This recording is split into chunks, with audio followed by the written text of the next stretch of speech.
Good morning, aspirants. Welcome to Civil's Catalyst Panoptic Current Affairs batch, wherein we discuss the most important current topics of entire week.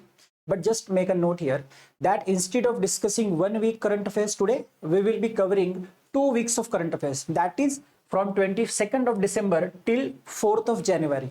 Okay, because in our previous session we couldn't record the video because of certain technical glitch, so that to cover up all those news we will be dealing with the 2 weeks current affairs today. Okay, so very first of all, this is the PPT in front of you, wherein today we will discuss 7 nationally important news articles, 5 internationally important news articles, and certain 11 to 12 miscellaneous articles. Okay, there is one surprise news at the end of the PPT, so be with us. We will be discussing very important current affairs today. We will first start with the nationally important current affairs. Okay, and very first news we have with us is Ken Betwa river linking project. Okay, what has happened recently is the Prime Minister Narendra Modi, he has laid the foundation of this Ken Betwa water linking project, marking the 100th birth anniversary of our former Prime Minister Shri Atal Bihari Vajpayee. Okay, this particular project, which is going to link two rivers, basically the Ken River and the Betwa River, right? This particular project will have two phases.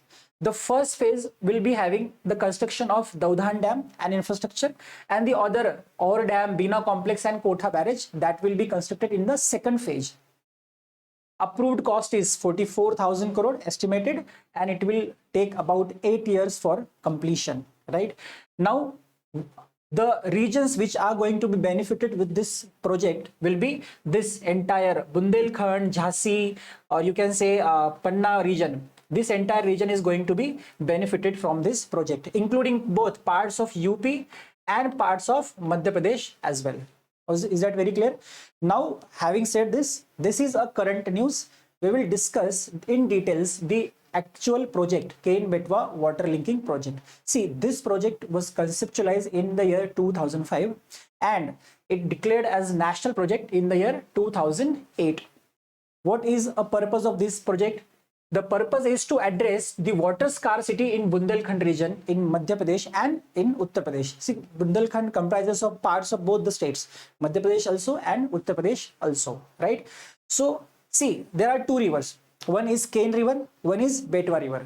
See, Ken River, if you see, it is a water surplus river. Ken River is a water surplus river, whereas Betwa is a water deficient river. And because of there is a scarcity of water in this entire region faces many issues like drinking water issues, irrigational lack of irrigation purposes, water scarcity, etc.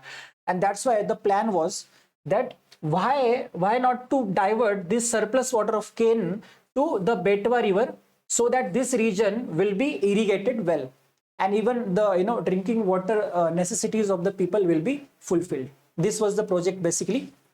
Okay, a long pending project. Finally, the foundation stone has been laid down. Okay, so this is the clear purpose of this particular project, and you have to remember both Ken and Betwa both are the tributaries of Yamuna River. Okay, now if you look at it, the actual project, it will involve 221 kilometer of canal.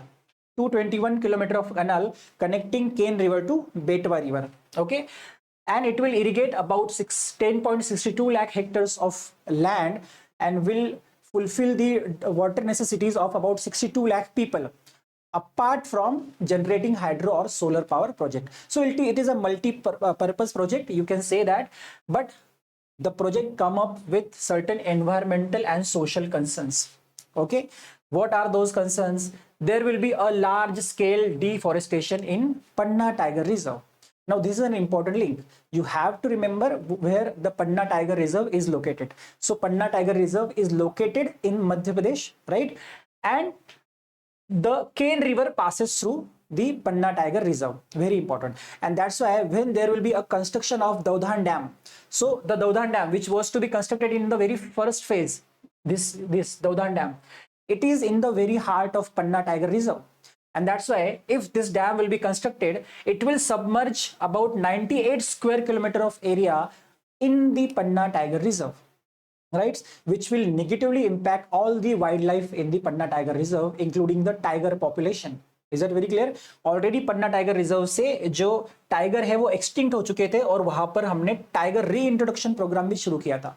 तो काफी experts या environmentalist का ये मानना है कि because of this construction again this tiger reintroduction program will also be hampered. Okay, apart from that if you see there will be a felling of 2 to 3 million trees. 20 से 30 लाख जो trees है वो गिराए जाएंगे। ये इस पूरे project का सबसे बड़ा कंट्रोवर्शियल एस्पेक्ट है स्टूडेंट। सो ये कुछ रीजंस है क्योंकि जिस वजह से ये पूरा के पूरा केन बेटवा वाटर प्रोजेक्ट जो है वो न्यूज में है। एक तो उसका फाउंडेशन गिर चुका है और दूसरा उसके ऊपर ये सारे जो है एनवायरमेंटल कंसर्न्स है। Okay student, this is a classic example of development versus environment. ठीक है, तो आप इसको बहुत सारे अपने आंसर राइटिंग में भी कोट कर सकते हो। प्रीलिम्स पॉइंट ऑफ व्यू से आपको ये याद रखना है कि बेटवा और केन रिवर कहाँ से पास होती है, और ये दोनों के दोनों ट्रिब्यूटरी ऑफ यमुना है। Apart from that you have to remember Panna tiger reserve, right? Panna tiger reserve का कनेक्शन केन रिवर से। Is that very clear? And the very purpose of this project is to divert the surplus water of Ken River to the Betwa River, so that the Bundelkhand, Jhansi region, which are water scarcity regions, will be, they will be prosperous regions, and drinking water necessities and irrigational necessities of the people will be fulfilled. Okay, students, this was our first news. Let's move on to the next news. A very important news. No detention policy has finally been scrapped by the Union government. Okay, so Ministry of Education issued a gazette notification titled Right of Children to Free and Compulsory Education Amendments Rule 2024, right? And the policy has been changed that now center will be detaining the students from classes 5 and 8. What used to be happen earlier is, पहले ये होता था कि बाबा 2009 में let's first try to understand the no detention policy and then we'll come back to the news कि what has happened. See, we already aware of the landmark amendment to the constitution in 2002, that is right to education. Right to education, 86th constitutional amendment act था student, ये 86th constitutional amendment act in 2002, which added article 21A in the constitution, which talks about free and compulsory education to all the children between the age group of 6 to 14, right? Now, in order to implement this particular article, to give it a statutory backing, the RTE Act 2009 was passed. Right to Education Act 2009 was passed, and under this Right to Education Act 2009, the center introduced the no detention policy. That means it prohibited detaining students up to class 8. बोला कि class 8 तक students को detain नहीं किया जाएगा, उनको fail नहीं किया जाएगा, और 8th क्लास तक उनको प्रमोट किया जाना चाहिए। ये इस पॉलिसी का पर्पस था। ठीक है, अब इस पॉलिसी का पर्पस ये क्यों था? Because to prevent the dropouts rate, ठीक है, and to make sure that the minimum level of education will be given even to the struggling students। ठीक है, बेसिकली होता ये था कि अगर स्टूडेंट फेल हो जाता है तो जो not well to do families है या जो बैकवर्ड क्लासेस है वो क्या करते थे कि फिर अपने बच्चों को स्कूल से निकालकर काम पर लगाते थे। ठीक है, तो इससे फिर स्कूल का जो ड्रॉप आउट रेट है वो बढ़ जाता था। इसीलिए ये सोचा गया कि इस ड्रॉप आउट रेट को मेंटेन रखने के लिए हम नो डिटेंशन पॉलिसी लाते हैं, ताकि 8 स्टूडेंट तक बच्चे फेल ना हो और वो स्कूल में बने रहे। इसके अलावा एक और इसके पीछे पर्पस ये था कि स्टूडेंट का जो ओवरऑल डेवलपमेंट है वो सिर्फ एग्जाम से तय ना करते हुए उसका जो ओवरऑल परफॉर्मेंस है पूरे साल का वो मेजर किया जाए। Apart from studies, the extracurricular activities shall also be taken into account, right? So इसीलिए कि बस एग्जाम तय नहीं करेगी, इसलिए कि उसका ओवरऑल होलिस्टिक डेवलपमेंट देखा जाएगा और उस बेसिस पर उसको क्या है 8th क्लास तक प्रमोट करते रहना चाहिए। ये इंपॉर्टेंट पर्पस था behind the no detention policy. However, eventually what has happened is the states realized, many states in India, they started criticizing the policy. They realized that student promote तो हो जा रहा है अगली क्लास में, मगर पिछली क्लास के जो बेसिक न्यूमेरिकल स्किल्स उसको आने चाहिए थे वो नहीं आ रहे, और सिंस वो हर क्लास में पास होते जा रहा है तो it is ultimately leading to the lack of seriousness in studies of student. So this are the concerns raised by certain states later on. और फाइनली 2019 में सेंट्रल गवर्नमेंट ने एक अमेंडमेंट किया और बोला कि yes, now states can even detain the students if they wish to. States के ऊपर ये छोड़ दिया गया कि अगर कोई भी स्टेट चाहे तो अपनी नो डिटेंशन पॉलिसी को खत्म कर सकता है, स्क्रैप कर सकता है, ठीक है। और उसके बाद एक के बाद एक फिर बहुत सारे स्टेट्स ने नो डिटेंशन पॉलिसी को खत्म कर दिया। और अब फाइनली जो हम न्यूज में देख रहे हैं वो ये है कि अब सेंट्रल गवर्नमेंट ने भी ये नो डिटेंशन पॉलिसी स्क्रैप कर दी है। अब this decision will impact around 3000 central school now, central school including सैनिक स्कूल, एकलव्य स्कूल, केंद्रीय विद्यालय, जवाहर नवोदय विद्यालय, ये सारे जो स्कूल्स हैं वहां पर भी अब नो डिटेंशन पॉलिसीज क्या हो चुकी है, स्क्रैप हो चुकी है, ठीक है student. Under this new rules three things have to be remembered. First is remedial instruction. See, अगर बच्चा फेल होता है तो उसको एडिशनल जो है इंस्ट्रक्शंस दिए जाएंगे, उसको वापस से उसके स्टडीज पर ध्यान दिया जाएगा, और with in 2 months of the result, if he fails from that day, within 2 months a re-examination will be conducted. He will get one more chance definitely. एक बार उसको वापस मौका मिलेगा, और उसमें री-एग्जामिनेशन में अगर वो पास हो गया तो he will be promoted. अगर री-एग्जामिनेशन में भी पास नहीं हुआ भाई साहब तो फिर उसको पीछे हेल्ड बैक किया जाएगा, ठीक है। Failure after re-examination student will be held back. और यहां पर टीचर्स का इन्वॉल्वमेंट इंपॉर्टेंट बन जाता है कि टीचर को अब रिकॉग्नाइज करना है कि क्या प्रॉब्लम है स्टूडेंट के साथ, क्या क्या गैप्स है, और इसी डायरेक्शन में टीचर्स को, स्टूडेंट और पेरेंट्स को भी क्या करना है, यहाँ पर मोटिवेट करना है या सपोर्ट देना है। ये 3 इंपॉर्टेंट एस्पेक्ट है रिसेंटली चेंज्ड रूल्स के। Is that very clear student? तो ये आपको नो डिटेंशन पॉलिसी के मामले में इतनी सारी चीजें पता होना चाहिए, इसका बैकग्राउंड और अभी करंट न्यूज क्या है वो भी। Okay, moving on to the next article, new telecommunications interception rules 2024, ठीक है। So what has happened recently is the union government has notified the telecommunications procedures and safeguards for lawful interception of messages rule 2024। अब आपको नाम से पता चल रहा होगा कि इंटरसेप्शन ऑफ मैसेजेस का मामला है। देखो, at certain times in many security situations, or you can say emergency situation, or for investigation purposes, right, the authorities has to record certain messages, or you can say intercept certain messages, right। अब यहां पर मगर कुछ rules है इसके, right.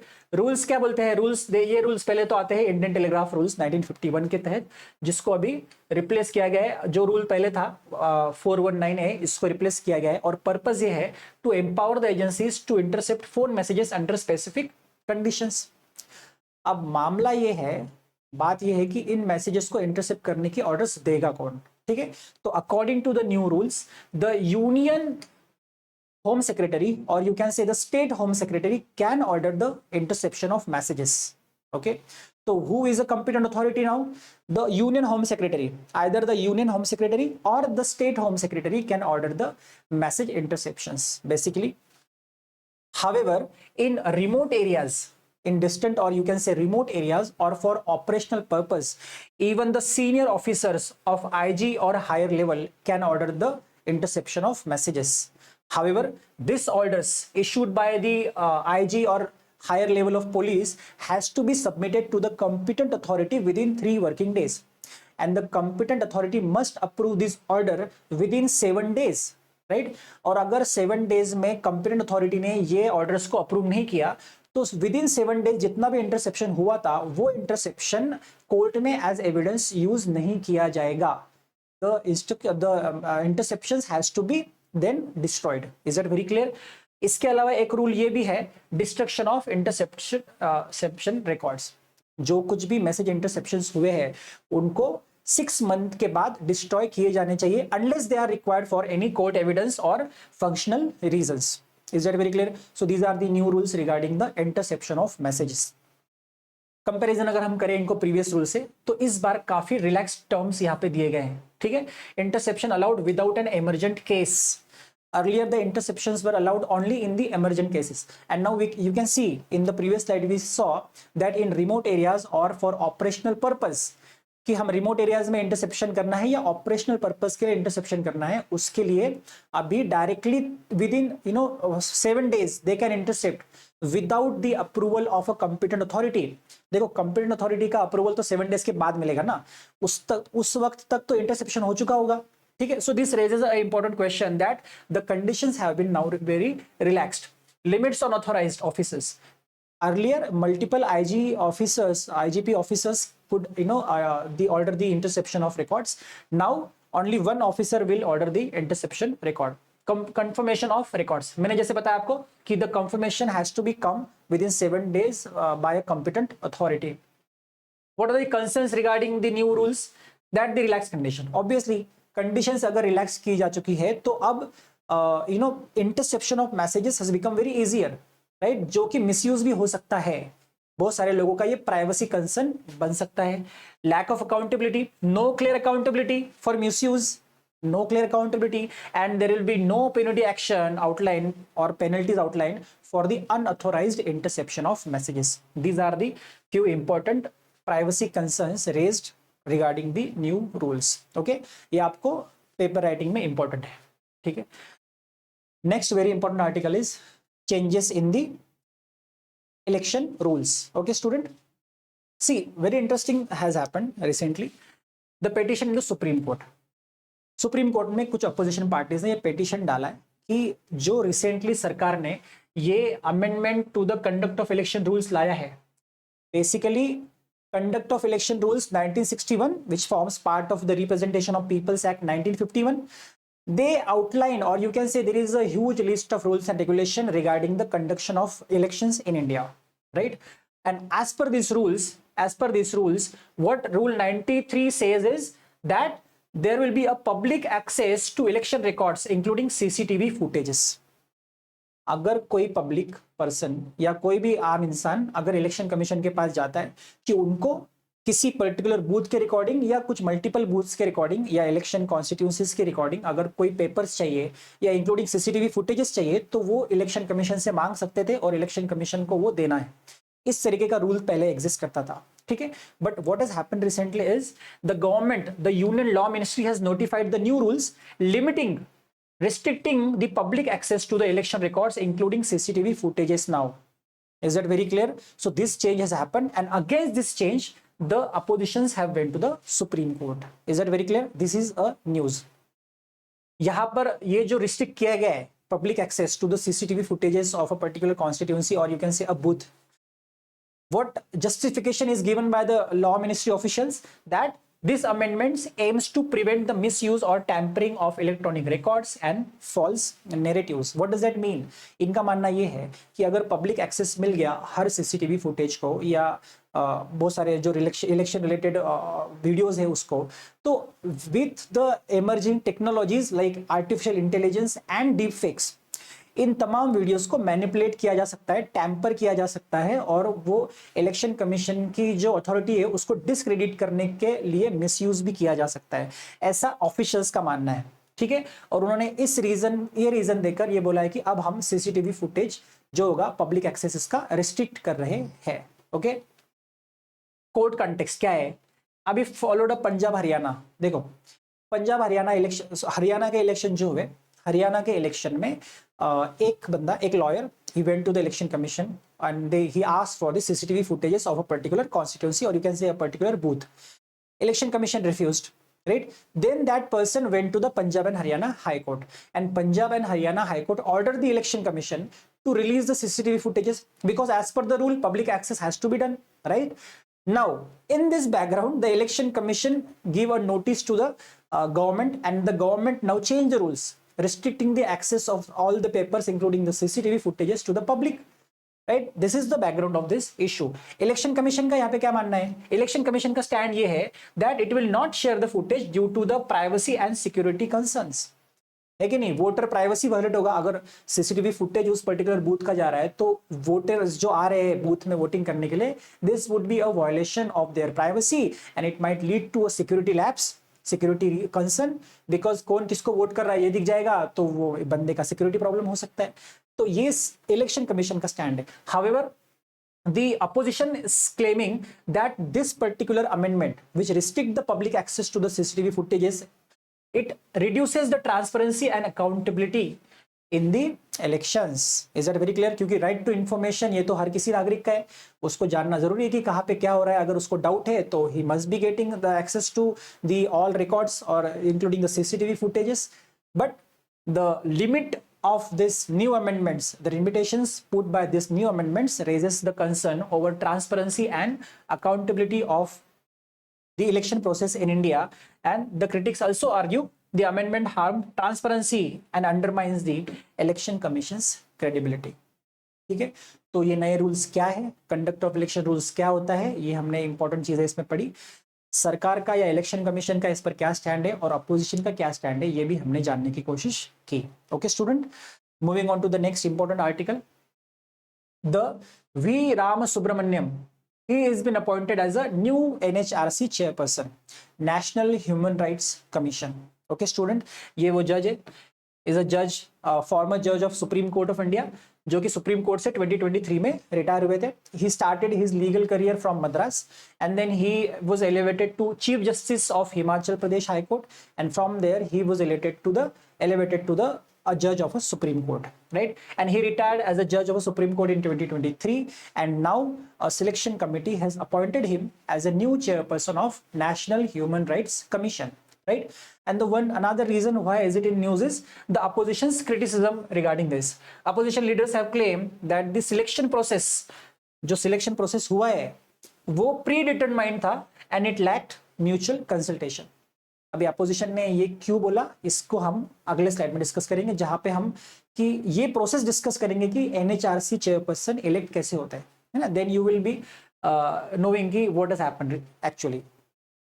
So let us utilize this opportunity to know more about the national human rights commission. ठीक है, देखो नेशनल ह्यूमन राइट्स कमीशन 1993 में बनाया गया था under the human rights act, which is compliant with the Paris Principles. Now you would ask me, what is Paris Principles?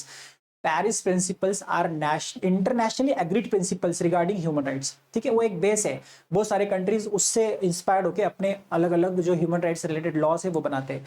तो हमने भी पेरिस प्रिंसिपल को कंप्लायंट हमारा ह्यूमन राइट्स एक्ट बनाया था. ये इंपॉर्टेंट है, ऐसा इस पे सवाल आ सकता है. ठीक है, so it established in 1993. Right, roles and functions क्या है? Basically investigating the human rights violation, and it can even intervene the ongoing cases regarding the human rights violation in India. Judicial powers क्या है इसके? It is having a power similar to a civil court. वो अपने खुद के pronunciation दे सकता है. National Human Rights Commission, it is having powers similar to the civil courts. However, these pronouncements given by the National Human Rights Commission are just a recommendatory in nature. You have to remember this. Right, और investigation powers में वो central और government के या state government के जो officers है, agencies है, इसका इस्तेमाल कर सकते हैं. एंड टाइम फ्रेम की अगर बात करें तो investigation must be conducted with in 1 year of the incident. ये इसके रूल्स एंड फंक्शन है. ठीक है, let's talk about the NHRC composition. Members की अगर हम बात करें तो एनएचआरसी में एक चेयरपर्सन होता है, 5 फुल टाइम मेंबर्स होते हैं और 7 डीम्ड मेंबर्स होते हैं. अभी डीम्ड मेंबर्स कैसे होंगे? फॉर एग्जांपल हमारे देश में बेसिकली जो बाकी कमीशंस है regarding national commission of women, national commission for children, national commission for scheduled caste, national commission for scheduled tribes, इन सभी के जो चेयरपर्सन है बेसिकली सारे vulnerable sections of the society जो है उनके सेफगार्ड के लिए जो जो नेशनल कमीशंस बनाई गई है उन सब के चेयरपर्सन भी नेशनल ह्यूमन राइट्स कमीशन के डीम्ड मेंबर्स होते हैं. ये आपको याद रखना है, दिस इज वेरी इंपॉर्टेंट. आप मुझे बताएंगे वो टोटल 7 फुल टाइम मेंबर्स कौन होंगे, कौन कौन से कमीशन है, जिसमें से 4-5 तो मैंने भी अभी बता दिए. ठीक है, और चेयरपर्सन जो है नेशनल ह्यूमन राइट्स कमीशन का, he should be a retired chief justice of India और अ फॉर्मर जज ऑफ सुप्रीम कोर्ट. है ना, 2019 तक ये हुआ करता था. 2019 तक only the former chief justice would become a chairperson of National Human Rights Commission. But by an amendment in 2019, now any judge, any former judge of a Supreme Court can become a chairperson of National Human Rights Commission, not only the chief justice, right? Now we will come to the next important point, appointment and the tenure.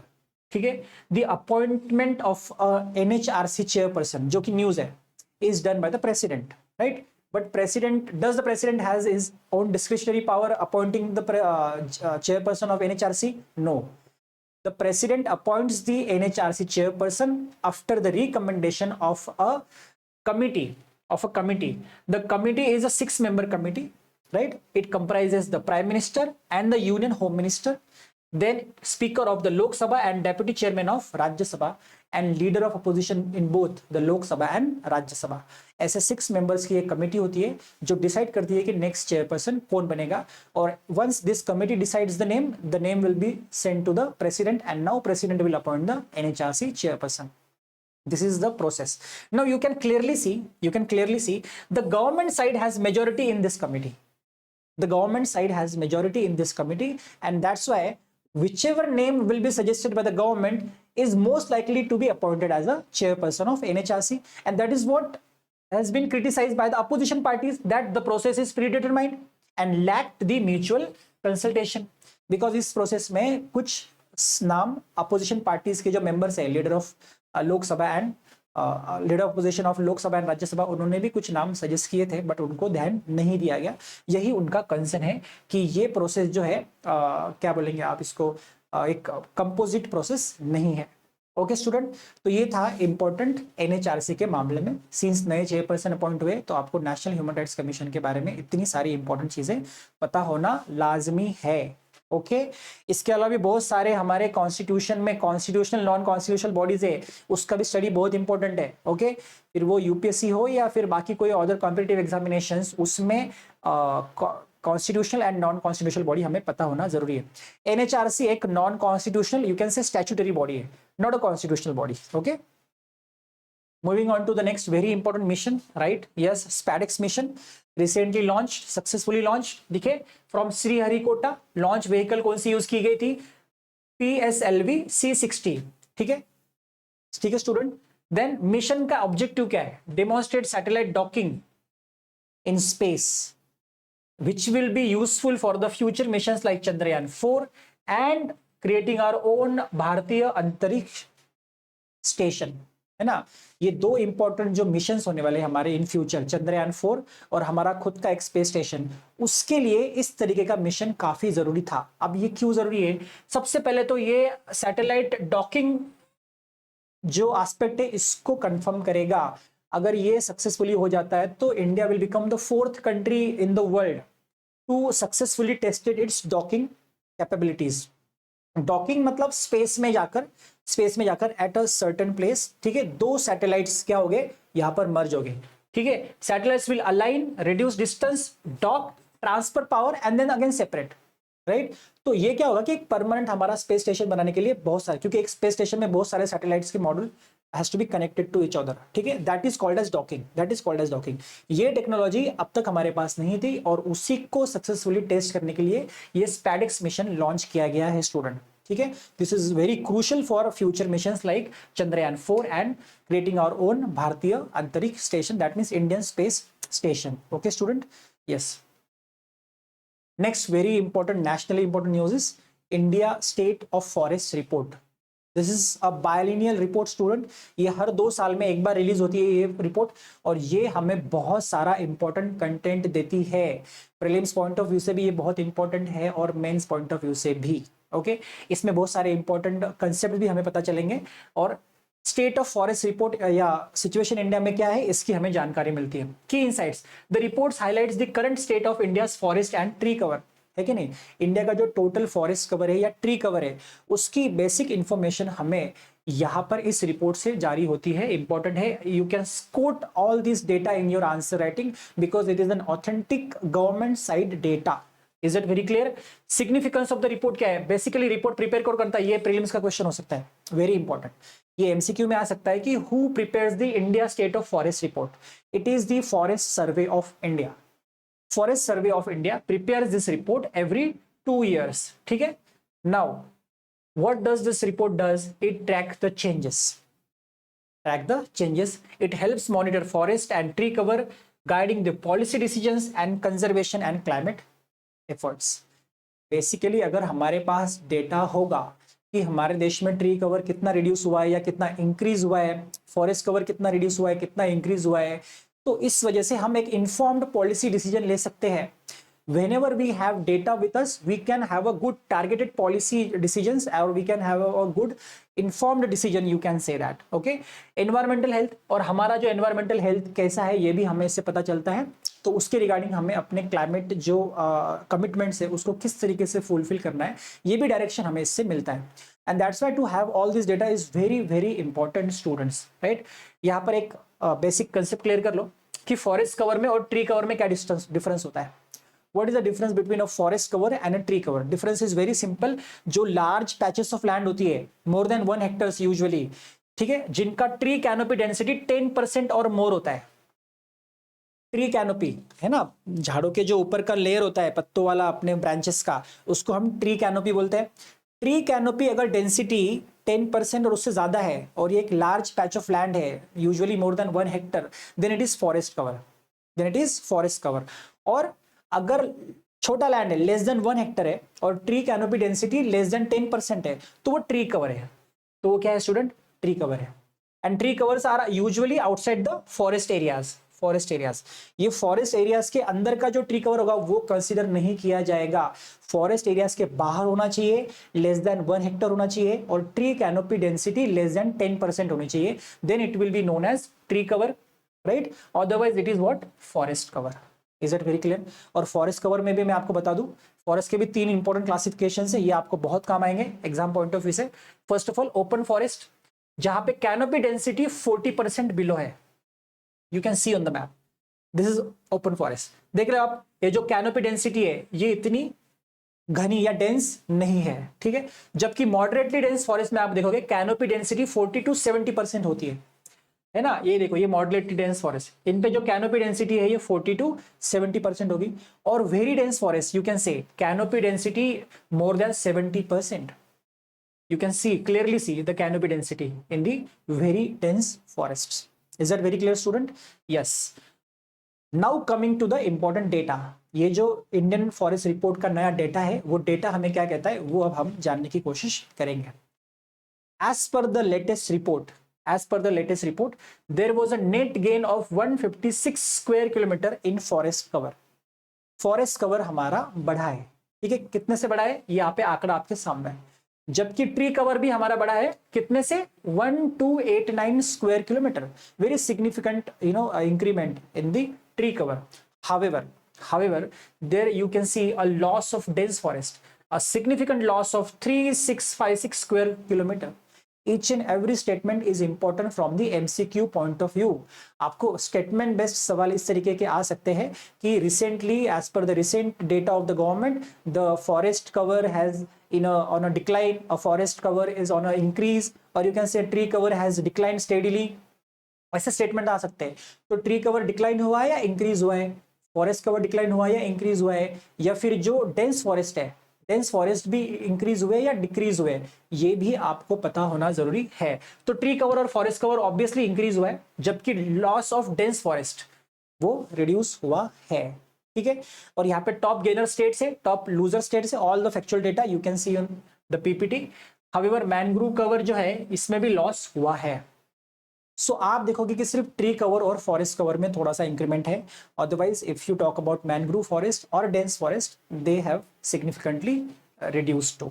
Okay, एक important चीज है total green cover जो है देश का, जिसको हम forest plus tree cover में गिनेंगे, ये हमारे टोटल लैंड का 25% है। जबकि हमारा पर्पज है, ठीक है, जो नेशनल फॉरेस्ट पॉलिसी लाई गई थी 2018 में, उसके according the government is trying to create a 33% of total area as a total green cover.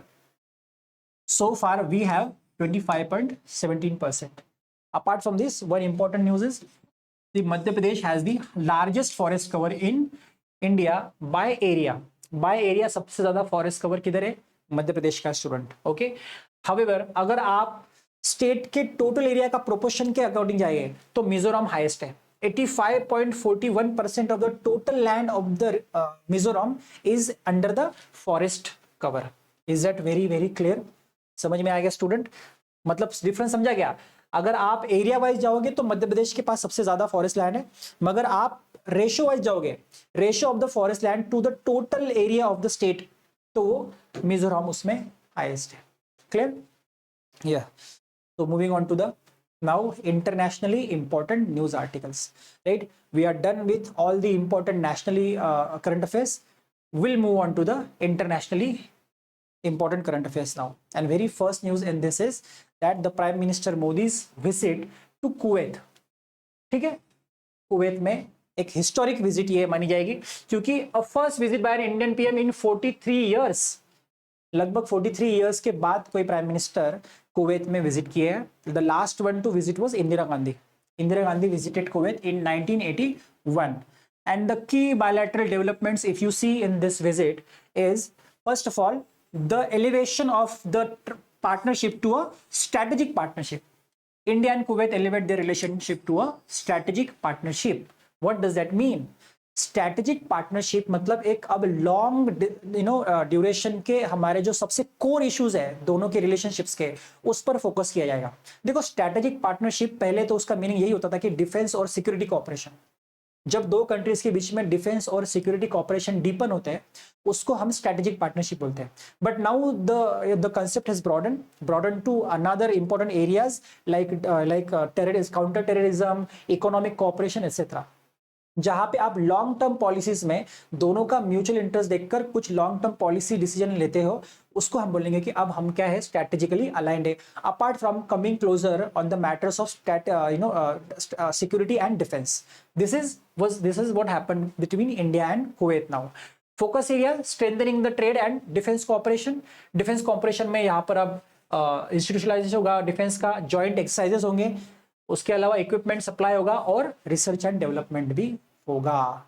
दूसरी इंपॉर्टेंट चीज जो हुई है वो ये है कि प्राइम मिनिस्टर को यहाँ पर आप देख सकते हो जो कुवैत का हाईएस्ट सिविलियन अवार्ड है वो दिया गया है, जिसका नाम है Mubarak Al Kabir, the order of Mubarak Al Kabir, right, because of the recognition for strengthening the bilateral ties between India and Kuwait. Okay students, next very important news is Gulf Cooperation Council. ये नया news नहीं है, इसी से related news है. ठीक है, यहां पर इस मीट में जीसीसी कोऑपरेशन को जो है काफी फोकस किया गया है, बिकॉज जीसीसी जिसकी हम बात कर रहे हैं, गल्फ कोऑपरेशन काउंसिल, इसका होस्ट इस साल कौन है? कुवैत खुद है. ठीक है, Kuwait is the host of GCC this year 2024, right. Now since Kuwait played an important role and hosted the Gulf Cooperation Council this year, and we also talked about GCC when PM Modi was on visit to Kuwait, GCC becomes important for us. In fact, UPSC GCC पर एक पहले सवाल पूछ भी चुका है कि इनमें से कौन गल्फ कोऑपरेशन काउंसिल का मेंबर नहीं है, और आंसर था Iran. Iran gulf Cooperation council का मेंबर नहीं है. आपके सामने है जीसीसी के मेंबर कौन है, ये आपके सामने है. Kuwait, Saudi Arabia, Bahrain, Qatar, UAE और Oman. These are the members of GCC, Gulf Cooperation Council. Since these are the countries adjoining the Persian Gulf, that's why they are known as the Gulf countries. And the Gulf Cooperation Council consists of these many important members. This is very, very important because if you talk about relations of GCC with India, then you can see this, that India GCC trade is US dollar 184.46 billion. With this, GCC is the largest trading bloc for India. That much significant it has for India. और आप अगर देखोगे कि India की बहुत सारी जो energy security है वो यहीं से आती है, जीसीसी कंट्रीज से. ठीक है, तो GCC countries have vast hydrocarbons reserve essential for India's energy security, है ना. नेचुरल गैस, क्रूड ऑयल, ये सब यहाँ से ज्यादा आता है, तो वो हमारे एनर्जी के लिए इंपॉर्टेंट है. इसके अलावा जीसीसी इंडियन गुड्स के लिए एक अच्छा बड़ा मार्केट है. इसके अलावा Indian diaspora, large skilled and unskilled labor, especially in Saudi Arabia and UAE, they are crucial for remittances and labor supply. हमारे जितने भी आप बोलोगे कि जो इंडियन डायस्पोरा है, से इंडियंस जो बाहर काम करते हैं, बाहर के देशों में काम करते हैं, if you look at the entire world scenario, तो सबसे ज्यादा पॉपुलेशन जो है उसका सबसे हाईएस्ट परसेंटेज गल्फ कंट्रीज में है. Okay student, and that's why the many Indian people get job there. So that from that point of view also the GCC countries are very important. और इसके अलावा GCC के साथ हमारा एक free trade agreement के ऊपर निगोसिएशंस भी जारी है. तो ये एक इंपॉर्टेंट अपडेट आपको इस रिगार्डिंग पता होना जरूरी है student. Okay, yes. Next important very crucial news जिसके बारे में बहुत सारी चर्चाएं चल रही है, चाइना का newly propose largest dam. Okay, largest ever, not only in China but they are touting it as a world's largest dam. ठीक है, ये बनाया जा रहा है ब्रह्मपुत्र रिवर पे, जिसको वो यारलुंग ज़ेंगपो बोलते हैं। ठीक है, this river which we call as Brahmaputra is known as Yarlung Tsangpo in Tibetan language. ठीक है, चाइना में इस रिवर को यारलुंग ज़ेंगपो बोलते हैं। देखो ये जो यहाँ पे से ओरिजिनेट होती है और यहाँ से ये एक इधर से एक यू टर्न लेके इंडिया में एंटर करती है। ठीक है, इसको हम इधर ब्रह्मपुत्र बोलते हैं, यहाँ पर ये यारलुंग ज़ेंगपो। बहुत सारे ऑलरेडी कंस्ट्रक्शन यहाँ पर चाइना ने किए हुए हैं और अभी जो वो करने जा रहे हैं it is about close to the Indian borders, it is close to the Indian borders. ठीक है, तो ये एक इंडिया के लिए बड़ा कंसर्न है, राइट, कंसर्न है, डेफिनेटली है। क्योंकि आप देखोगे कि अगर इतना बड़ा डैम यहाँ पर इंडियन बॉर्डर्स के क्लोज में बनाया जाएगा, सो it will be very crucial for China for their energy purpose and their employment generation purpose, but it is something very concerning for India because it can severely damage the water flow which is flowing inside the territories of India, and not only India, also Bangladesh, because this river also enters Bangladesh. Here it is known as Jamuna. Here it is known as what? Jamuna. In Bangladesh, the Brahmaputra river is known as Jamuna. So Yarlung Zangpo in Tibet, Brahmaputra in India and Jamuna in Bangladesh. ठीक है, और इसके अलावा काफी लोग इसको China का, आपने एक कंसेप्ट सुना रहेगा वाटर बॉम्ब, है ना। एडवर्स सिचुएशन में if China releases extra water from this region, so it will lead to devastating floodings in our Assam और यू कैन से अरुणाचल प्रदेश रीजन। सो इसीलिए ये एक इंपॉर्टेंट सिक्योरिटी कंसर्न है इंडिया के लिए। ठीक है, जो हमने रेज भी किया है। हालांकि चाइना का मानना है, China has given assurance कि dam will not negatively impact India or Bangladesh and the project has undergone extensive safety and environmental studies। ये चाइना का मानना है, बट इसमें कितनी सच्चाई है हम सबको पता है। ठीक है, इकोलॉजिकल कंसर्न है हमारा, ऑब्वियसली ये इकोलॉजिकली सेंसिटिव हिमालयन रीजन में आता है। इतना बड़ा डैम हिमालयन इकोसिस्टम में कंस्ट्रक्ट करना, ये एक इकोलॉजिकली सेंसिटिव इशू है जिससे काफी सारे अर्थक्वेक प्रोन ये रीजन बन सकता है। ठीक है, which could be a disaster for the entire reason. Impact of river water flow, ये मैंने आपको बताया, चाइना अपने अरिड रीजन्स में इसका पानी डाइवर्ट भी कर सकता है।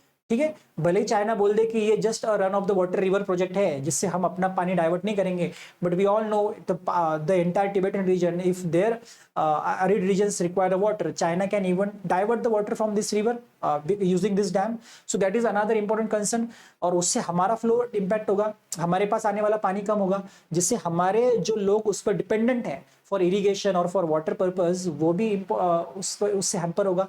तो ये इंपॉर्टेंट कंसर्न है इंडिया के यहाँ पर।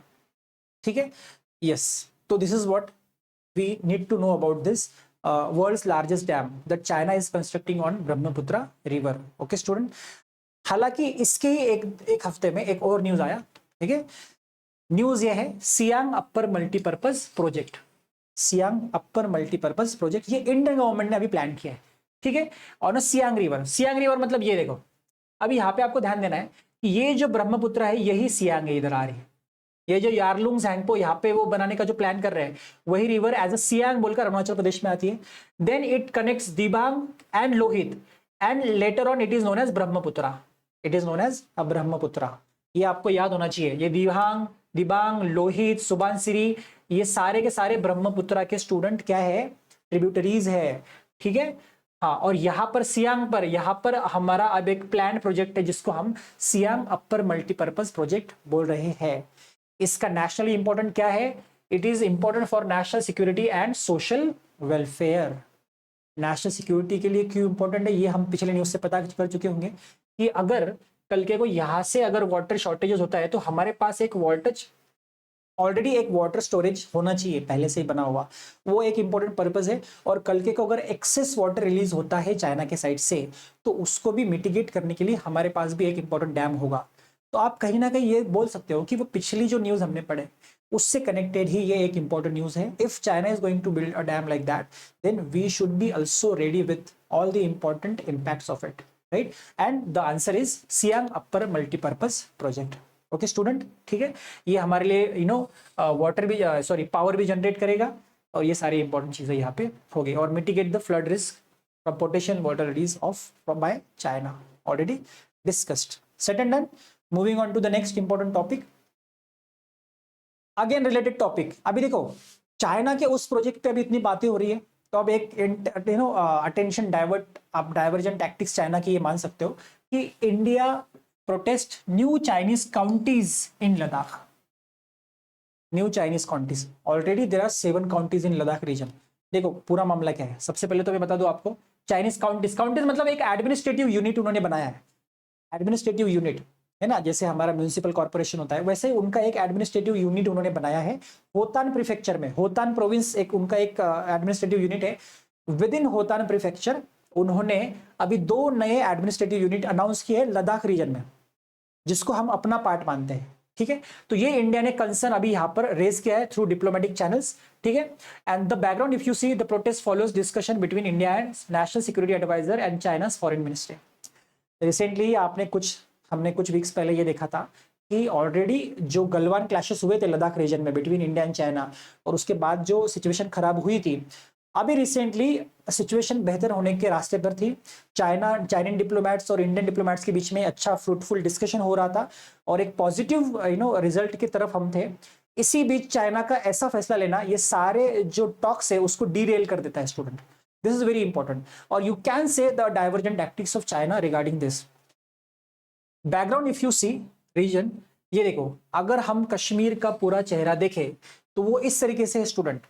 देखो ये ऑफिशियली तो ये हमारा पार्ट है सारा का सारा, no doubt in that, but if you look at this entire region, this region is controlled by the Pakistan, ठीक है, which we call as Pak occupied Kashmir. And this if you see Ladakh region, it is occupied by China, it is occupied by China, majority of which they occupied in 1962 Indo China war में। ठीक है, यहां पर देखो ये है, यहां पर गलवान या फिर आप इसको बोलते हैं सक्षम वैली, यहां पर जो है वो क्लैशेस हुए थे इंडिया और चाइना ट्रूप्स के बीच में। काफी इंटेंस वहां पर एक एनवायरनमेंट क्रिएट हो गया था। हालांकि अब इस पर टॉक्स चल रहे थे, मगर इसी बीच चाइना ने अब यहां पर इसी रीजन में अपने 2 एडमिनिस्ट्रेटिव यूनिट्स को क्या किया है, फॉर्म किया है।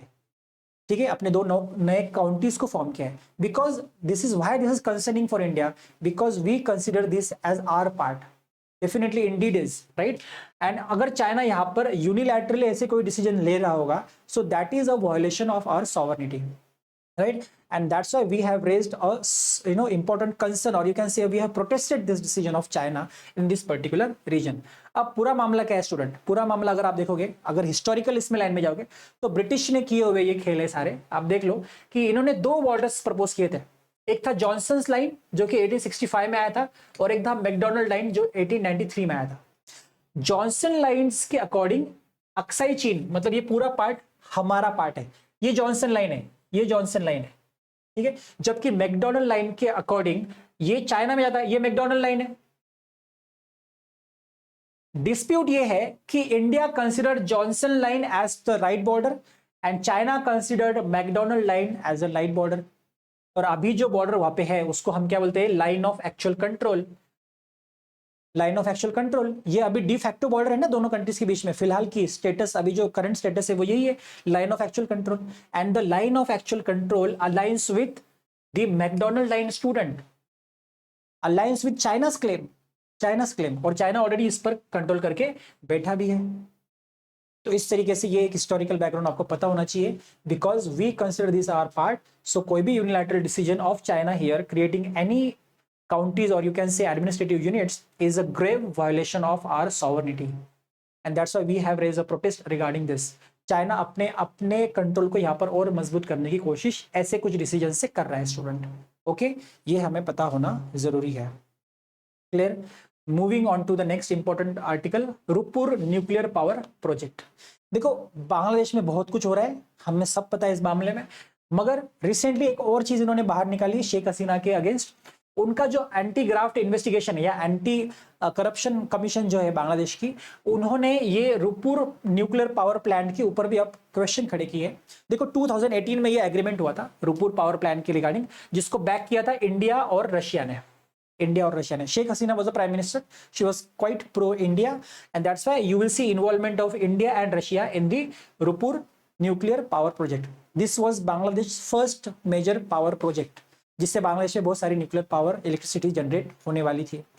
हालांकि अभी by ousting of Sheikh Hasina from Bangladesh में नई सरकार आना, और अब उस सरकार की तरफ से इस प्रोजेक्ट के ऊपर क्वेश्चन खड़े करना कि भाई इस प्रोजेक्ट में बहुत सारा क्या हुआ है, यहाँ पर करप्शन हुआ है। करप्शन कितने बोला इन्होंने, $5 बिलियन का करप्शन शेख हसीना और उसके फैमिली मेंबर्स ने इसने किया है इस प्रोजेक्ट में, ऐसा इस एंटी क्राफ्ट करप्शन कमीशन का मानना है, जिसको रशिया की जो एजेंसी है जो इसमें इन्वॉल्व थी, रोसाटोम, इसने डिनाई किया है, बोला कि इस प्रोजेक्ट को डिस्क्रेडिट करने का ये मकसद या ये प्लान दिख रहा है। और अगर आपको डिप्लोमेटिक जो चीजें चल रही है वो पता होगी, तो रिसेंटली इंडिया और यूएस के जो रिलेशन है काफी ग्रो कर रहे हैं, आप देख सकते हो कितने क्लोज आ चुके हैं। Anyway, so investigations, US national security adviser जो है यहाँ पर बांग्लादेश में गए थे और उन्होंने बोला कि we support Bangladesh cause in this particular thing. ठीक है, यस, सपोर्ट किया है बांग्लादेश को, और उसी चक्कर में ये न्यूज आना, ये आप इसका एक जियोपॉलिटिकल कनेक्शन भी समझ सकते हो। ठीक है, अब इस इंटरनेशनल एटॉमिक एनर्जी एजेंसी के बारे में हम ऑलरेडी बात कर चुके हैं। जब भी किसी देश में कोई सिविलियन पर्पस के लिए जो है न्यूक्लियर पावर प्लांट बनता है, that comes under the ambit of IAEA, and IAEA then assist these countries in safe and peaceful use of nuclear energy. Clear, student? Yes. Now we will discuss the short important articles. ठीक है, छोटे छोटे news cover करते हैं अभी, important बहुत सारे। सबसे पहला तो ये है कि India top recipient of remittances, है ना। What are remittances? First of all, remittances क्या होता है? दो टाइप के रेमिटेंसेस होते हैं, एक होता है इनवर्ड रेमिटेंसेस, एक होता है आउटवर्ड रेमिटेंसेस। हमारे लोग जो इंडिया के बाहर जाके काम करते हैं और वहां से जो वो पैसा इंडिया में भेजते हैं बैक होम, उसको हम रेमिटेंसेस बोलते हैं in simple terms, right. The Indians working abroad, when they send money back to the home country, that is considered as remittances, right? And regarding this inward, this is called inward remittances, right? अब जो बाहर भेजा जाता है पैसा, जो foreign nationals India में काम करते हैं और वो बाहर भेजेंगे, वो हो गया outward remittances. As long as inward remittances are concern, India has top the list again. India का जो टोटल इनवर्ड रेमिटेंस था 2024 में, वो $129 बिलियन का था। कितना बड़ा अमाउंट है ये। इंडिया चाइना का साल भर का ट्रेड इतना है, China India largest trading partner है। ठीक है, irrespective of what is happening in previous sessions, we previous PPTs we have seen, India China का ट्रेड भी लगभग इतना ही है। तो आप सोच लो कि रेमिटेंसेस भी इंडिया में कितने सिग्निफिकेंट अमाउंट में आ रहे हैं। और ये अभी इसके बाद इंडिया के बाद सेकंड नंबर पे मैक्सिको आता है, चाइना आता है, फिलीपींस आता है, एंड देन पाकिस्तान। चाइना भी एक जमाने में टॉप रेसिपिएंट था रेमिटेंसेस का, बट धीरे धीरे चाइना के जो रेमिटेंसेस है वो इंडिया के कंपेयर में कम हो रहा है। ठीक है, उसके बहुत सारे रीजंस होते थे, poverty reduction programmes in China, वहाँ पे उनको बेटर अपॉर्चुनिटीज मिलना वही के लोगों को। सो और दूसरा डिक्लाइनिंग दी यंग पॉपुलेशन, तो यंग पॉपुलेशन नहीं होगी तो बाहर एजेड पॉपुलेशन जाने के चांसेस वैसे कम है। तो इस तरीके के कुछ रीजंस हो सकते हैं जिससे चाइना भी थोड़ा पीछे आ गया है। हाउएवर, आपको ये इनफ्लो में ग्रोथ भी मिलेगी 5.8% की कंपेयर टू 1.2% इन 2023, क्योंकि कोविड के बाद वापस से जो हाई इनकम कंट्रीज में ग्रोथ का जो इंक्रीमेंट हो रहा है, उस वजह से ये ग्रोथ आपको देखने मिल सकती है। सिग्निफिकेंस क्या है रेमिटेंसेस का? ऑब्वियसली बहुत सिग्निफिकेंट है, क्योंकि पॉवर्टी रिडक्शन में काम करता है ये हमें। It helps in poverty reduction. Many people who could not get a job in our country, they go outside for better job opportunities, for better payment opportunities, और जब वो वहां से पैसा भेजते हैं तो it helps immensely in reduction of poverty in India as well as for a financial growth और economic growth। जब देश में पैसा आएगा तो उससे बहुत सारे लोगों की जो अपनी परचेसिंग पावर है वो भी बढ़ेगी, इससे डिमांड बढ़ेगी मार्केट में डिमांड बढ़ेगी तो प्रोडक्शन बढ़ेगा, और इस बढ़ते production will lead to expansion of factories, companies in India, which will ultimately help in growth of our GDP and creating employment opportunities. Okay student, तो इस तरीके से आप देखोगे कि रेमिटेंसेस का इस्तेमाल होता है। और हाईएस्ट रेमिटेंसेस ऑब्वियसली किधर से आएंगे? गल्फ कंट्रीज से आते होंगे। हमने अभी देखा जितना भी इंडियन डायस्पोरा बाहर काम करता है दुनिया में, उसका मेजोरिटी काम करता है जीसीसी कंट्रीज में, गल्फ कंट्रीज में। ओके, एक इंपॉर्टेंट बस छोटा सा न्यूज समझ लो क्या है। अपोजिशन लीडर ने क्वेश्चन किया है further inquiry into use of Pegasus spyware. हुआ ये है रिसेंटली अमेरिका के एक कोर्ट में, अमेरिका के एक डिस्ट्रिक्ट कोर्ट में, ठीक है, मेटा वर्सेस एनएसओ का केस चल रहा था। मेटा मतलब फॉर्मर अपना फेसबुक, और एनएसओ क्या है स्टूडेंट? एनएसओ एक ग्रुप है, एक इजरायली साइबर आर्म्स ग्रुप है, इजरायली साइबर आर्म्स ग्रुप है। एनएसओ ने एक स्पाईवेयर बनाया है जिसका नाम है पेगासस। पेगासस अगर किसी के मोबाइल में डाल दिया जाए तो उस बंदे की सारी एक्टिविटीज, पूरा कॉन्टैक्ट्स, उसका कॉल लॉग्स, उसका कैमरा इनफैक्ट ऑन हो सकता है। जिससे उस पर स्पाइंग करना इजी हो जाता है। वो कहाँ जा रहा है, क्या क्या कर रहा है, किससे बात कर रहा है, क्या फोन है, क्या मैसेजेस है, everything can be track now. इतना डेंजरस ये सॉफ्टवेयर है पेगासस, ठीक है। बट एनएसओ क्लेम करता है कि ये पेगासस सॉफ्टवेयर वो सिर्फ और सिर्फ गवर्नमेंट एजेंसीज को ही देते हैं, या फिर इन्वेस्टिगेशन, या फिर आप जो इंटेलिजेंस एजेंसीज होते हैं वो इसको लेते हैं, ताकि वो बहुत सारे जो सस्पेक्टेड लोग हैं उनके फोन में उसको डालकर उनके एक्टिविटीज को ट्रैक कर सके। हालांकि कुछ सालों पहले 2019 में ये बहुत मुद्दा चल रहा था। उस वक्त इंडिया के कुछ नॉर्मल लोगों के भी फोन में ये मिला था। लगभग 300 ऐसे फोन है जिन पर ऐसा एलिगेशन है कि उनके अंदर पेगासस सॉफ्टवेयर डाला गया होगा, ठीक है। अपोजिशन पार्टीज या बहुत सारे लोग, बहुत हमारे जो अपोजिशन पार्टीज के लोग थे, जो कुछ सोशल एक्टिविस्ट थे, इवन जर्नलिस्ट, इवन अ जज इन अ कोर्ट, इन सब के मोबाइल में ऐसा एलिगेशन था कि पेगासस स्पाईवेयर डाला गया हो। हालांकि फिर मैं अपना सुप्रीम कोर्ट में गया, सुप्रीम कोर्ट की एक कमेटी आई, उस कमेटी ने बोला कि there are no traces of Pegasus found in 29 examined phones, ठीक है। अभी वापस से जब ये मामला सामने आया यूएस कोर्ट का, जहां पे यूएस कोर्ट ने एनएसओ को लायबल बोला है कि नहीं, एनएसओ ने ये किया है, हैक किया है, बहुत सारे व्हाट्सएप को हैक किया है। उसके बाद फिर इंडिया में वापस से डिमांड उठने लगी है कि क्या supreme court, Indian supreme court वापस इस मामले में तहकीक करेगा, और क्या ये पता लगाया जा सकता है कि कौन कौन से वो लोग थे और उन जिनके फोन में पेगासस डाला गया था, ठीक है। ये इंपॉर्टेंट न्यूज है, हमें याद रखना कि पेगासस कैसे वर्क करता है। देखो, यूजुअली कोई भी मालवेयर, या आप इसको स्पाईवेयर बोलेंगे, अगर मोबाइल में डालना हो किसी के, तो वो किसी ना किसी क्लिक के थ्रू होता है, राइट। आप या तो कोई अनवांटेड किसी लिंक को क्लिक कर दोगे, या आपको कुछ करने के बोलेगा, कोई ओटीपी करने बोलेगा, वो आप कर दोगे तो होता है। बट पेगासस इतना पावरफुल है कि आपके बिना किसी एक्शन के भी हो सकता है। ऐसे ऐसे स्पाईवेयर को या मालवेयर को हम जीरो क्लिक मालवेयर बोलते हैं, जो आप कुछ नहीं भी कर रहे हो फिर भी आपके फोन में आ जा रहा है। होगा ये कि सिंपली एक व्हाट्सएप कॉल आएगा आपको, even if you don't receive the call, Pegasus will enter the phone. इतना जबरदस्त तरीके का ये पेगासस स्पाईवेयर है। बट डोंट वरी, सरकार ही ले सकती है, आम इंसान आपका कोई स्पाई नहीं कर सकता। आपको आम इंसानों से नहीं डरना है, सरकार से भी नहीं डरना है, ठीक है। Don't get it wrong. Anyway, so ये है पेगासस का मामला। Then important news is household consumption expenditure survey. What is that? Household expenditure consumption expenditure survey. लगभग 11 साल के बाद ये सर्वे रिलीज हुआ है। यूजुअली हर साल या 2 साल में ये सर्वे आता था, मगर 11 साल के बाद कुछ डेटा कंसर्न ऐसे सरकार ने बोला कि थे, इसीलिए सर्वे रिलीज किया गया। नहीं था। आपको ये याद रखना है, एमसीक्यू पॉइंट ऑफ व्यू से ऐसा पूछा जा सकता है कि हाउसहोल्ड कंजम्पशन एक्सपेंडिचर सर्वे जो है ये कौन रिलीज करता है? It is release by ministry of statistics and programme implementation. This is very crucial. As long as the numbers are concern कि कितना ग्रोथ हुआ है कितना नहीं, ये आपके आंसर राइटिंग के लिए इंपॉर्टेंट है, ठीक है। इसके की फाइंडिंग्स जो है, सर्वे इंपॉर्टेंट क्यों है? ये सर्वे हमें बताता है कि हमारे देश का इकोनॉमिक वेलबींग किधर जा रहा है, पॉवर्टी लेवल क्या है, और उसके अलावा कंज्यूमर प्राइस इंडेक्स क्या चल रही है। Consumer price index basically over the period of time कि कंज्यूमर गुड्स एंड सर्विसेज में क्या इंक्रीमेंट हुए हैं प्राइसेस में, ये चेक करने का काम करता है, जिससे अल्टीमेटली इन्फ्लेशन पता चलता है हमें क्या है, ठीक है। कंजप्शन कितना इंक्रीज हुआ है बच्चा लोग? 3.5% से इंक्रीज हुआ है एक्सपेंडिचर इंडियंस का। इंडियंस का एक्सपेंडिचर पिछले कुछ सालों में 3.5% से इंक्रीज हुआ है, ठीक है। सरकार का मानना यह है कि this increment shows that there is a rise signals in reduction in consumption. सरकार का यह मानना है कि कंजम्पशन इंक्रीज हुआ है, ठीक है। कंजम्पशन क्या हुआ है? इंक्रीज हुआ है, और जो कि इनइक्वालिटी को कम करता हुआ दिखाई दे रहा है, ऐसा सरकार का मानना है, ठीक है। अब यहाँ पे आपके पास एक इंपॉर्टेंट डेटा है कि हमारे देश में रूरल पर कैपिटा कंजम्पशन जो है, एक्सपेंडिचर जो है, वो 2000 के आसपास है, जबकि अर्बन जो एक्सपेंडिचर है पर कैपिटा, एक इंसान अर्बन एरिया में मंथली एक्सपेंडिचर उसका कितना है? 6996, जबकि रूरल एरियाज में ये कितना है? 2000। So you can clearly see the urban rural divide और गैप, ठीक है।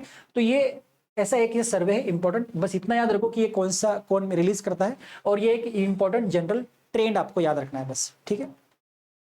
ऑब्वियसली अगर कंजम्पशन रेट इंक्रीज हो रहा है, इसका मतलब लोगों में उत्साह है, लोग खरीद रहे हैं, there is a kind of you can say purchasing capacity amongst the people.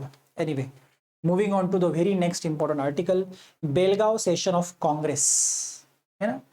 अभी कांग्रेस पार्टी ने, हालांकि ये पॉलिटिकल हो जा रहा है, ठीक है, कि कांग्रेस पार्टी ने अपना एक सेशन, एक्सटेंडेड सेशन यहाँ पर रैली बेलगावी में कर्नाटका में ऑर्गेनाइज किया।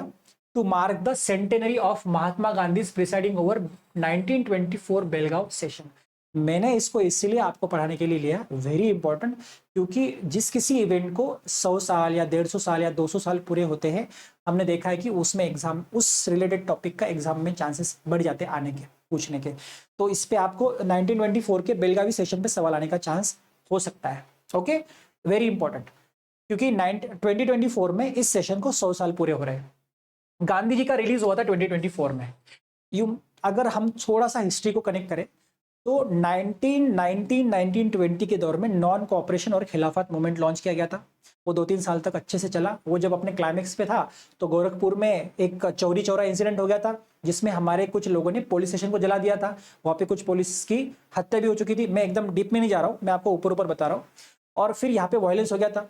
Because of this violence Gandhi ji ने नॉन कोऑपरेशन मूवमेंट को विड्रॉ कर लिया था। बोला we do not support violence and the people of this country have not understood the actual meaning of non violence and that's why it is better that we withdraw this movement. ठीक है, ये गांधी जी का एक decision था। उसके बाद गांधी जी के ऊपर इन्होंने सेडिशन का चार्ज लगाया कि सरकार के खिलाफ डिसअफेक्शन क्रिएट कर रहे हैं गांधी जी, और गांधी जी को 6 साल की सजा सुनाई गई थी 1922 में।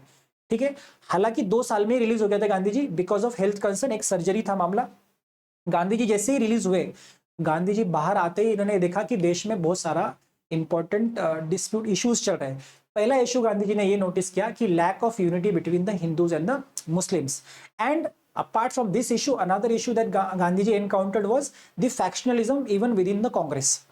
कांग्रेस के बीच में भी आपको पता होगा कि 1922 के बाद एक 2 गुट हो चुके थे कांग्रेस में, एक थे नो चेंजर्स और एक थे Swarajist. No changers were led by Sardar Vallabh Bhai Patel, doctor Rajendra Prasad, and Swarajist were led by CR Das and Motilal Nehru. दोनों गुट हो चुके थे। और इसी दौर में फिर गांधी जी बाहर आते हैं और 1924 का जो कांग्रेस का सेशन होता है बेलगांव में, कर्नाटका में, वो गांधी जी प्रिसाइड करते हैं। ठीक है स्टूडेंट, हाँ, इसीलिए ये इंपॉर्टेंट है। इंपॉर्टेंट इसीलिए भी है क्योंकि this was the first and the only Congress session presided over by Mahatma Gandhi. पूरे जितने भी कांग्रेस के सेशन हुए, हम हिस्ट्री में पढ़ते ही है, उसमें से इकलौता ये सेशन है जिसके प्रेसिडेंट खुद गांधी जी थे। इसीलिए भी ये इंपॉर्टेंट है। ठीक है, he served as a Congress president. और कोर आइडियोलॉजीज जो इस दौर में गांधी जी ने लाई थी वो थी non violence, emphasis on the peaceful resistance, communal harmony. उन्होंने एडवोकेसी किया कि unity between the Hindus and Muslim should be there, और स्वराज, सेल्फ रूल। हमें क्या चाहिए? स्वराज चाहिए। ये important ideologies were laid out by Gandhi ji when he was the president of Congress in 1924, and that particular event completes 100 years in 2024. So that's why it is very, very important. Then national maritime heritage complex. ठीक है, recently इसका एक review meeting हुआ है, जिस review meeting में the Hindu में एक बड़ा सारा लंबा सा आर्टिकल आया था इसमें। ठीक है, हालांकि इसको मंजूरी बहुत पहले ही मिल चुकी थी, मगर अभी इसका एक रिव्यू लिया गया है। आपको पता होना चाहिए कि इस प्रोजेक्ट का मकसद क्या है। लोथाल को डेवलप कर रहे हैं हम, आपने लोथाल सुना रहेगा। ठीक है, वेरी फेमस हड़प्पन साइट और you can say Indus civilisation site, जो कि उस वक्त तक इंपॉर्टेंट पोर्ट था हमारा। ठीक है, जिसके तहत पता चलता है कि इंडिया उस वक्त मेसोपोटामिया, इजिप्ट और पर्शिया से ट्रेड किया करता था लोथाल से। So Lothal was a very important ancient port in India, specially during the Harappan times और you can say during the Indus civilization. ठीक है, इट इज सिमिलर टू, उसका मीनिंग यही होता है माउंट ऑफ डेट्स, ये मीनिंग जो मोहनजोदाड़ो का होता है। लोथाल का मीनिंग भी वही होता है, located between the Bhogavo and Sabarmati rivers near gulf of Khambhat, Gujarat. ये इंपॉर्टेंट चीजें याद रखनी है। इंडिया की पहली हड़प्पन साइट भी इसको माना जाता है। और वो जो सारे ग्रीड पैटर्न्स की हम बात करते हैं इंडस सिविलाइजेशन में, वो भी आपको बहुत सारे लार्ज स्केल पर लोथाल में मिलेंगे। उसी को अब हम क्या करें, मॉडर्न डे में डेवलप करने का काम कर रहे हैं, और उसी लोथाल प्रोजेक्ट को डेवलप करने के काम को हम नेशनल मैरीटाइम हेरिटेज कॉम्प्लेक्स बोलते हैं, जिसमें इंडिया की जो 4,500 साल पुराना जो मैरीटाइम हेरिटेज है इसको हाईलाइट किया जाएगा। ये research as well as educational purpose के लिए बहुत इंपॉर्टेंट होगा और एक इंपॉर्टेंट टूरिस्ट डेस्टिनेशन भी बन सकता है। Okay student, very important. Excessive nitrates in ground water, ये भी एक इंपॉर्टेंट न्यूज है। ठीक है, वी आर डन। अभी और 2-3 न्यूज बचे हैं बस। सिंस हम 2 वीक का करंट अफेयर्स कवर कर रहे हैं तो थोड़ा सा बने रहे आप, अपना संयम ना खोए प्लीज। ओके, ठीक है। So very important news, 440 districts in India have excessive nitrates in the groundwater as per the latest it's a very authentic report by the way.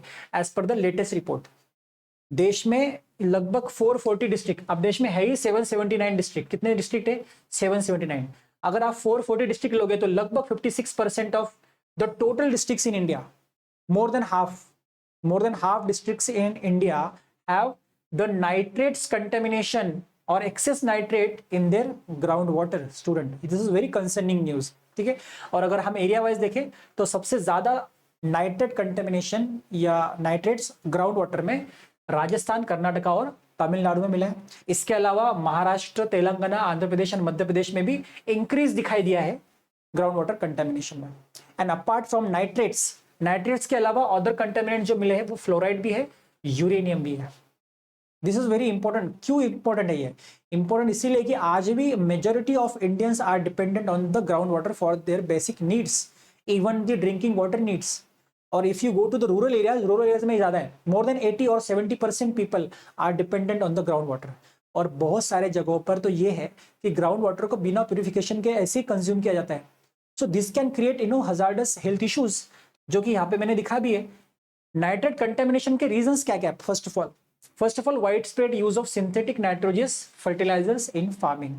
लेकिन फार्मिंग करते वक्त हम बहुत सारे जो सिंथेटिक फर्टिलाइजर्स यूज करते हैं जिसमें बहुत सारा नाइट्रेट कंटेंट होता है, तो वो फार्मिंग करते करते फिर वो सॉइल में मिक्स होता है, बाद में it gets down to the ground water, और उसको हेल्प करता है मॉनसून इन्फ्लुएंस। ये हमेशा पाया गया है कि मॉनसून के पहले ग्राउंड वाटर में जो नाइट्रेट कंटेमिनेशन था वो, और मॉनसून के बाद का इसमें इंक्रीमेंट देखने मिलेगा। मॉनसून के बाद वो बढ़ जाता है, ओके, बिकॉज जब रेन वाटर पर gets down to the surface, the all the nitrates present in the soil, or you can say they leaches down to the groundwater, right? And that's why you can say there is a increase in nitrate contamination in groundwater, especially in the monsoon season. और इसके अलावा जो improper waste disposal होता है student, तो वो भी बहुत सारा लीच होता है ग्राउंड वाटर में। So this is very concerning thing. The government has to be make it as a priority. और हेल्थ कंसर्न क्या क्या क्रिएट हो सकते हैं इससे? इस तरीके के ग्राउंड वाटर कंज्यूम करने से it can lead to the blue baby syndrome, जहां पे ऑक्सीजन की कमी हो जाती है इन्फेंट्स में, thyroid disorders which can disrupt the thyroid function, and the long term exposure to this nitrates can even lead to cancer student. Okay, so this is very important. Health wise आपको कोई article आता है या कोई question आता है तो वहां पर आप ये सारा डेटा और ये सारे पॉइंट्स साइट कर सकते हैं। Next important very good news is Koneru Humpy, इनकी भी विक्ट्री हुई है। यहाँ पे रिसेंटली जो वुमेन्स का वर्ल्ड रैपिड चेस चैंपियनशिप हुआ है न्यूयॉर्क में, इन्होंने यहाँ पर जीत हासिल की है। देखो 2024 चेस के पॉइंट ऑफ व्यू से इंडिया के लिए बेहतरीन सुनहरा दौर था, जिसमें आप देखोगे कि डी गुकेश की भी यहाँ पर विक्ट्री हुई है कुछ ही दिनों पहले। और जो बुदापेस्ट में ओलंपियाड हुआ था उसमें भी मेंस टीम और वुमेन्स टीम दोनों ने गोल्ड पाया है कि नहीं? तो ओवरऑल 2024 है ना is a very important year as long as the chess championship in India is concerned. Okay, तो आपको ये याद रखना है, छोटा सा इंपॉर्टेंट न्यूज है। H1B वीजा का डिबेट चल रहा है, आपने डेफिनेटली ये सुना होगा, ठीक है क्या ये एक्चुअल में? इलॉन मस्क ने स्ट्रॉन्ग सपोर्ट दिखाया है H1B वीजा को लेकर, जबकि डोनाल्ड ट्रम्प इस तरीके के विचार में बिलीव नहीं करते, ठीक है। इनफैक्ट डोनाल्ड ट्रम्प का जो सारा के सारा इलेक्शन कैंपेन है वो नॉर्मली इमिग्रेशन इश्यूज पर ही होता है ना, कि he will restrict the immigration in America, whether it is legal immigration और illegal immigration, more focus on illegal immigration. आप H1B के मामले को लीगल इमिग्रेशन समझ सकते हो, ठीक है। इलॉन मस्क ने तो बड़े स्ट्रॉन्ग वर्ड्स यूज किए इनके सपोर्ट में, बोला कि he will go to the war over the issue, ठीक है। And he has urged the right wingers to take a big step back. In fact Elon Musk has supported H1B visas, ठीक है। अब ये है क्या, पर्पस क्या है? It allows the US businesses to hire skilled foreign workers in specialised industries which requires higher skills. Political context मैंने आपको इलेक्शन का बता दिया, let's try to understand it in more details, ठीक है। मोर डिटेल्स में हम H1B वीजा को कंसिडर करने का काम करते हैं। Okay, we are on, okay fine. Programme overview. See, H1B visa, it grants visas for foreign workers in specialized occupation up to 6 years. ये कुछ इंपॉर्टेंट की पॉइंट्स आप याद रख लो, ठीक है। देखो स्पेशलाइज इंडस्ट्रीज में लाइक IT इंडस्ट्री आप कंसिडर करो, यहाँ पर जहां भी हायर स्किल्ड वर्कर की जरूरत होती है तो H1B वीजास के थ्रू उनको भरे जाता है। जहाँ जहाँ वहाँ पर अमेरिका में अगर हम उनको उनके लोकल्स नहीं मिलते हैं हाई स्किल्ड वर्कर्स, तो बाहर से हाई स्किल्ड वर्कर्स मंगाए जाते हैं to work in the specialised industries by giving them H1B visa which can work up to 6 years। ये इंपॉर्टेंट इसके आर्ग्यूमेंट्स है इसके सपोर्ट में। हालांकि इसके क्रिटिक्स क्या बोलते हैं, it undermines the job opportunities for US citizen. आप बाहर के स्किल्ड वर्कर्स को ला रहे हो तो which ultimately hampers the job opportunities for US citizens, ये इनका मानना है।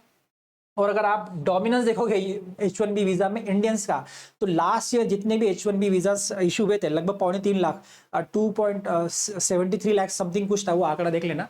उसमें से 72.3% तो इंडियंस को मिला है H1B वीजा। तो डेफिनेटली इसीलिए मैंने न्यूज में इसको लिया है कि जितने भी ये वीजा H1B का मामला है, इसमें मेजोरिटी अगर किसी को इम्पैक्ट होगा, अगर इस पर से कोई पॉलिसी डिसीजन होता भी है तो वो इंडियंस होंगे, इसीलिए ये इंपॉर्टेंट है। ठीक है, yes. Moving on to next, Jimmy Carter passed away, former US president. ठीक है, 1977 से लेके 1981 तक ये यूएस के प्रेसिडेंट थे। इंपॉर्टेंट है, जब ये यूएस के प्रेसिडेंट थे तब इन्होंने इंडिया पर भी विजिट की थी, और ऐसे दौर में विजिट की थी जिस वक्त इंडिया यूएस के मामले थोड़े गर्मा गर्म थे।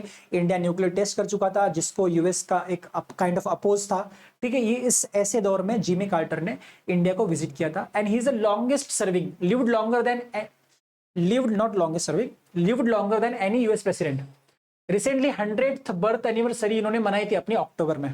ठीक है, तो 100 साल पूरे होने के बाद जो है डेथ होने वाले पहले यूएस प्रेसिडेंट है ये। चैलेंजिंग टाइम में सर्व किया इन्होंने यूएस को। ये इंपॉर्टेंट चीजें याद रखो, द एल्डर्स नाम की एक संस्था इन्होंने बनाई थी नेल्सन मंडेला के साथ, जो कि पीस और ह्यूमन राइट्स पे फोकस करता था। ठीक है, और इसके लिए इनके इसी काम के लिए इनको नोबेल प्राइज भी मिल चुका है 2002 में, and with this he has become the third US president to get the Nobel peace prize. Okay, Carter's connection to India. Carter के पहले भी उनकी जो मदर थी जिनका नाम है लिलियन कार्टर, महाराष्ट्र में सर्व करके गई थी वो एज ए हेल्थ वर्कर। ठीक है, महाराष्ट्र में वो सर्व करके गई थी, तो she was very aware of Indian conditions and were very connected to India. And when Jimmy Carter came to India, he also pronounced that thing कि I have a personal and long connection with India। जब इन्होंने visit किया तो उस वक्त India के prime minister कौन थे आपको याद रखना है, Morarji Desai and president Neelam Sanjeev Reddy. He was very warmly welcomed by Morarji Desai and Neelam Sanjeev Reddy. Is that very clear? Nuclear debate के बारे में हमने बात की थी, है ना। न्यूक्लियर प्रोग्राम के मामले में इंडिया को बोला गया, हालांकि मोरारजी देसाई ने इस बात को ज्यादा ध्यान नहीं दिया, बोला कि इंडिपेंडेंट हम अपनी सॉवरेनिटी को मेंटेन रखेंगे, हम किसी भी दबाव में या किसी भी प्रेशर में आने वाले नहीं है। इसके अलावा ये जो विजिट दिख रही है आपको, ये है विद हिज वाइफ, इन्होंने विजिट किया था दौलतपुर नसीराबाद विलेज को, जो कि हरियाणा में है। ठीक है, और उसके बाद सिंस इस विलेज से इनका इतना कनेक्शन है, आपने देखा रहेगा, किसी ने आपने देखा भी होगा कि जब ये न्यूज आई कि जिमी कार्टर पास हो चुके हैं, तो ये जो विलेज है हरियाणा में, इन्होंने उसका शोक भी मनाया था। ठीक है, Carter and his wife Rosalynn visited Daulatpur Nasirabad in Gurugram, और जहां पे इन्होंने ये विजिट की, बाद में उसका नाम बदलकर इसको करतारपुरी विलेज भी बनाया गया था, कार्टरपुरी विलेजेस, कार्टरपुरी। तो आज भी इंडिया में एक विलेज उनके नाम से मौजूद है। इंपॉर्टेंट इतने टॉपिक्स इसके regarding. Next, exercise Surya Kiran. Very short news, India और नेपाल के बीच में ये एक्सरसाइज हर साल होता है, एक साल इंडिया में होता है, एक साल नेपाल में होता है। इस बार की जो एक्सरसाइज हुई है ये नेपाल में ही हुई है। ये किधर हुई है? नेपाल में हुई है। और इस एक्सरसाइज के ये 3 इंपॉर्टेंट एरियाज थे, focus areas: jungle warfare, counter terrorism in mountainous terrain and humanitarian assistance. Why do we conduct military or this kind of exercises with other country? There could be multiple reasons for this. For example, first of all, the enhancement of cooperation and fostering collaboration between two nations. इसके अलावा sharing of best practices है कि नहीं, उनके पास कोई best practice हुई तो हमारे साथ शेयर करेंगे, हमारा कोई बेस्ट प्रैक्टिस उनके साथ शेयर किया जाएगा। Deepening of cooperation and synchronisation of the exercises, और you can say synchronisation of the operations. कल के को अगर किसी एडवर्स सिचुएशन में 2-3 कंट्रीज को मिलकर कोई ऑपरेशन करना होगा तो उनके बीच में एक सिंक्रोनाइजेशन होगा, तो उसको बिल्डअप करने के लिए भी ये कंडक्ट किए जाते हैं, apart from deepening the strategic relations. Student, and important, very important news, Indian meteorological department को इस साल 150 साल पूरे हो रहे हैं। 150 ईयर्स का एनिवर्सरी अब यहाँ पे मनाया जाएगा। आपको पता होगा कि वेदर ऑब्जर्वेशन और फोरकास्टिंग में काफी इंपॉर्टेंट रोल प्ले करता है हमारे देश में, ठीक है। इंडियन मेट्रोलॉजिकल सर्विस है, ये principal government agency for meteorologically related subject. कितनी बरसात होगी, कब बरसात होगी, होगी नहीं होगी, ये सारी चीजें हमें कौन बताता है बच्चा लोग, इंडियन मेट्रोलॉजिकल डिपार्टमेंट, IMD। इसकी मिनिस्ट्री आपको याद रखनी है, it operates under the ministry of earth sciences. काफी बच्चे कंफ्यूज कर लेते हैं कि ये ministry of environment forest and climate change में आएगा कि नहीं आएगा, नहीं, ये मिनिस्ट्री ऑफ अर्थ साइंसेस में आता है। ये इंपॉर्टेंट आपको याद रखना है। इसका हेडक्वार्टर न्यू दिल्ली में है। और अगर हम इसका ग्लोबल रोल देखें, it is one of the 6 regional specialised meteorological centres recognised by the world meteorological organisation. दुनिया में 6 स्पेशलाइज्ड जो मेट्रोलॉजिकल ऑर्गेनाइजेशन है उसमें से एक इंडियन है। इसमें इंपॉर्टेंस है स्टूडेंट, आपने देखा रहेगा इंडियन ओशन पूरे रीजन में अगर कोई साइक्लोन आता है तो वो साइक्लोन को नाम देने का काम IMD करता है, क्योंकि इंडियन ओशन के रीजन का specialise agency Indian meteorological department है। लगभग 13 कंट्रीज के जो साइक्लोन रिलेटेड इश्यूज है उसके नाम देने का काम IMD करता है। एक बार UPSC ने पूछा भी थे कि how the cyclones are named. Cyclones are named like दुनिया में 6 ऐसे स्पेशलाइज एजेंसीज है जो अपने अपने एरिया से, किसी का पैसिफिक में है, किसी का ईस्ट पैसिफिक में, किसी का वेस्ट पैसिफिक में, किसी का अटलांटिक में, और ये IMD का इंडियन ओशन रीजन में। Is that very clear? और वहां पे जो भी साइक्लोन आता है, 13 कंट्रीज है इंडियन ओशन रीजन के जो IMD को अपने अपने नेम सजेस्ट करती है, और IMD एक लिस्ट बनाता है, और फिर उस लिस्ट में जो भी नाम ऊपर होगा वो जो भी साइक्लोन आएगा उस पूरे रीजन में, इंडियन ओशन रीजन में, उसको दिया जाएगा। तो इस तरीके से साइक्लोन्स नेम होता है। उसको देने वाली जो specialise agency in Indian ocean जो है वो हमारा ही इंडियन मेट्रोलॉजिकल डिपार्टमेंट है। और आज इसका इंपॉर्टेंस भी काफी बढ़िया है, क्योंकि क्लाइमेट चेंज के साथ साथ बढ़ते हुए जो इंटेंसिटी है साइक्लोन्स की हो या फ्लडिंग्स की हो, उसको पहले से ही जान लेना, भाप लेना, ये हमारे लिए इंपॉर्टेंट है ताकि हम बेटर प्रिपेयर्ड हो सके उसके लिए। ओके स्टूडेंट, तो आज के दौर में तो IMD का एक इमेंस इंपॉर्टेंस है, और IMD विद द टाइम बहुत इंप्रूव हुआ भी है। Okay, yes. And last news, finally ये जो जीनत टाइग्रेस है इसको पकड़ लिया गया है। ठीक है, मामला ये था, आपने देखा रहेगा बहुत बार इसको न्यूज में कवर किया गया है। ताडोबा अंधारी टाइगर रिजर्व जो है महाराष्ट्र का, यहां से निकालकर जीनत को सिमलीपाल में लाया गया।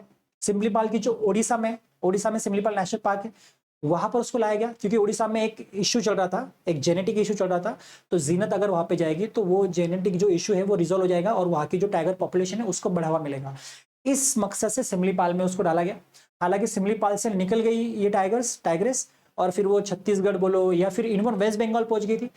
फाइनली 21 दिन के सर्च के बाद, बहुत सारे फेल्ड अटेम्प्ट्स के बाद, जीनत को वेस्ट बंगाल में पकड़ा गया और वापस से उसको जो है सिमलीपाल टाइगर रिजर्व में डाला गया है। आपको सिमलीपाल टाइगर रिजर्व एक बार बस लोकेट कर लेना है student. Okay, so with this we are done with today's important news article. हमने 2 वीक के करंट अफेयर्स डिस्कस किए स्टूडेंट। आई होप आपको पूरे सेशंस में मजा आया होगा, आपको बहुत कुछ नया जानने के लिए मिला होगा, और हर आर्टिकल समझ में आया होगा। अगर कुछ नहीं समझ में आया है, कोई भी डाउट है, आप कमेंट बॉक्स में लिखो। We will be very quick to respond you. Okay students, with this I conclude today's session. I will see you soon on the next Sunday. Okay? Yes. Till then, study well and revise our notes. Our notes, a PDF of entire session will be posted on Kazi sir's Telegram group. Okay? There you will find the PDF of this entire session. Till then, take care. Bye bye.